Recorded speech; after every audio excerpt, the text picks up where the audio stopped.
നമസ്കാരം. ഇറാനിലെ US-ഇസ്രായേൽ സൈനിക നീക്കങ്ങൾക്ക് പിന്നാലെ ഇന്ത്യയും പാകിസ്ഥാനും തമ്മിൽ യുദ്ധമുണ്ടാകുമെന്ന പ്രവചനവുമായി ജ്യോതിഷി രംഗത്ത്. വേദജ്യോതിഷിയും വാസ്തുവിദഗ്ധയുമാണെന്ന് അവകാശപ്പെടുന്ന ആചാര്യ റീന ശർമ്മയാണ് വിവാദ പ്രവചനവുമായി രംഗത്തെത്തിയത്. ഇറാനിലെ സംഘർഷങ്ങൾക്ക് ശേഷം ഇനി പാകിസ്ഥാന്റെ ഊഴമാണെന്നും റംസാൻ കഴിഞ്ഞ് നവരാത്രി തുടങ്ങുന്നതോടെ യുദ്ധം ആരംഭിക്കുമെന്നും റീന വീഡിയോയിൽ പറയുന്നു. 2026 മാർച്ച് 21 ഇന്ത്യ പാകിസ്ഥാനെ ആക്രമിക്കുമെന്നാണ് ഇവരുടെ വാദം. യുദ്ധത്തിന് മുന്നോടിയായി ഭക്ഷണ സാധനങ്ങൾ, മരുന്നുകൾ, പണം, സോളാർ ചാർജർ എന്നിവ ഒരു മാസത്തേക്ക് കരുതണമെന്നും റീന ഉപദേശിക്കുന്നുണ്ട്. റീനയുടെ ഈ പ്രവചനത്തിന്റെ വീഡിയോ സോഷ്യൽ മീഡിയയിൽ സജീവ ചർച്ചയാവുകയാണ്. വേദജ്യോതിഷിയും വാസ്തുവിദഗ്ധയുമെന്ന് സ്വയം പരിചയപ്പെടുത്തിയ ആചാര്യ റീന ശർമ്മ എന്ന സ്ത്രീയാണ് തന്റെ പ്രവചനത്തിന്റെ വീഡിയോ സാമൂഹിക മാധ്യമങ്ങളിൽ പങ്കുവച്ചത്. പ്രധാനമന്ത്രി നരേന്ദ്രമോദിയുടെയും ഇന്ത്യയുടെയും ഗ്രഹനിലകൾ വിശകലനം ചെയ്താണ് ഇത്തരമൊരു നിഗമനത്തിലെത്തിയതെന്നും അവർ അവകാശപ്പെട്ടു. അർദ്ധരാത്രിയിലാകും ഇന്ത്യ ഇതിനായി തയ്യാറെടുക്കുകയെന്നും അതിർത്തികൾ മാറ്റി എഴുതപ്പെടുമെന്നും വീഡിയോയിൽ പറയുന്നുണ്ട്. ഇന്ത്യ പാകിസ്ഥാനെ അടുത്തു തന്നെ ആക്രമിക്കുമെന്നും അതിനാൽ എല്ലാവരും യുദ്ധത്തിനായി തയ്യാറെടുക്കണം എന്നുമാണ് ഇവർ വീഡിയോയിലൂടെ ആഹ്വാനം ചെയ്യുന്നത്. അർദ്ധരാത്രിയിലാകും ഇന്ത്യ ഇതിനായി തയ്യാറെടുക്കുകയെന്നും റീന അവകാശപ്പെടുന്നു. ഒപ്പം അധികം വൈകാതെ ഇന്ത്യയുടെ അതിർത്തികൾ മാറ്റി എഴുതുമെന്നും ഇന്ത്യ തിരിച്ചുവരവിന്റെ പാതയിലാണെന്നും റീന അവകാശപ്പെട്ടു. ഗ്രാഫിക്സുകൾ കൊണ്ടും മറ്റ് എഫക്ട്സുകളും നിറഞ്ഞതായിരുന്നു വീഡിയോ.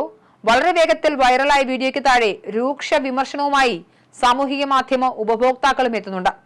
വൈറലാകാൻ വേണ്ടി ജനങ്ങൾക്കിടയിൽ ഭീതി പടർത്തുകയാണെന്നും ഇത്തരം അസംബന്ധങ്ങൾ പ്രചരിപ്പിക്കുന്നവരെ അറസ്റ്റ് ചെയ്യണമെന്നും നിരവധി പേർ കമന്റ് ചെയ്യുന്നുണ്ട്. നെഗറ്റീവ് വാർത്തകൾ പ്രചരിപ്പിക്കാതെ ക്രിയാത്മകമായി എന്തെങ്കിലും പറയാൻ ശ്രമിക്കണമെന്നും യുദ്ധമൊന്നിനും പരിഹാരമല്ലെന്നും ആളുകൾ കമന്റുകൾ ഇടുന്നുണ്ട്.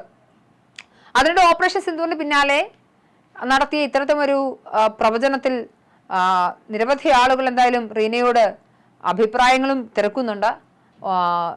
വീഡിയോ ഡിലീറ്റ് ആക്കരുത്, മാർച്ച് കഴിയുമ്പോൾ, അതായത് പ്രഖ്യാപിച്ച ഡേറ്റ് കഴിഞ്ഞതിന് ശേഷവും ഇവിടെ തന്നെ കാണണമെന്നാണ് ആളുകൾ റീനയോട് പറയുന്നത്. എന്തായാലും പ്രവചനം വൈറലായിട്ടുണ്ട്. പ്രവചനം നടക്കുമോ ഇല്ലയോ എന്ന് കണ്ടറിയേണ്ടതുണ്ട്. എന്തായാലും അതിനിടെ ഓപ്പറേഷൻ സിന്ദൂറിന് പിന്നാലെ ഇന്ത്യ വീണ്ടും പാകിസ്ഥാനോട് യുദ്ധം ചെയ്യാൻ ഒരുങ്ങുകയാണെന്ന് പാക് പ്രസിഡന്റ് ആസിഫ് അലി സർദാരി കഴിഞ്ഞ ദിവസം പറഞ്ഞിരുന്നു. പാക് പാർലമെന്റിന്റെ ജോയിന്റ് സിറ്റിംഗിനിടെയാണ് സർദാരി ഇത്തരമൊരു ആരോപണം ഉന്നയിച്ചത്. യുദ്ധത്തിലേക്ക് നീങ്ങുകയല്ല വേണ്ടതെന്നും സമാധാന ചർച്ചകളാണ് ആവശ്യമെന്നും അദ്ദേഹം പറഞ്ഞിരുന്നു.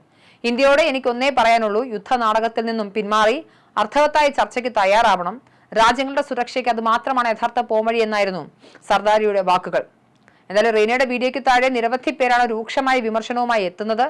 ചിലർ ഭയപ്പെടുത്തരുതെന്നും അസംബന്ധങ്ങൾ വിളിച്ചു പറയരുതെന്നും എഴുതുന്നുണ്ട്. യുദ്ധമൊന്നിനും പരിഹാരമല്ലെന്നും യുദ്ധം ഒഴിവാക്കാനുള്ള വഴി പറയാനും മറ്റു ചില ഉപദേശങ്ങളുണ്ട്. എല്ലാ ജ്യോതിഷികൾക്കും ഇപ്പോൾ ഒരേ കണ്ടന്റ് ആണെന്നും എല്ലാവരും ഇപ്പോൾ പരസ്പരം പകർത്തി വീഡിയോ നിർമ്മിക്കുകയാണെന്നുമായിരുന്നു മറ്റൊരു കാഴ്ചക്കാരൻ എഴുതിയത്.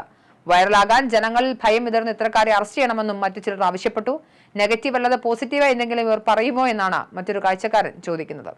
നമുക്ക് മാർച്ച് 22 കാണാമെന്നും അപ്പോഴേക്കും ഈ റീൽ ഇവിടെ കാണുമോ എന്നുമായിരുന്നു മറ്റൊരാളുടെ ചോദ്യം.